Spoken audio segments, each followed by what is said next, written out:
రాముడి లాంటి మామరిదికి నువ్వు జానకి అవుతావు,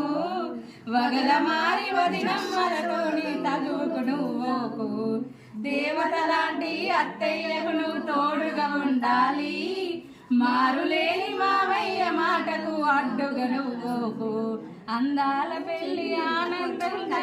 చేసిన తమ్మునికి నువ్వు అలకలు లేని ఆనందాన్ని ఇచ్చే అక్కవు అవుతావు, కలతలు లేని కుటుంబానికి వచ్చిన కోడలివే నువ్వు, చందామామ చందామామ హారతి బొమ్మ, బహుమతుల కోసం చెల్లిల సగభాగాన్ని అడగమ్మా, ఇంటికి రావమ్మా,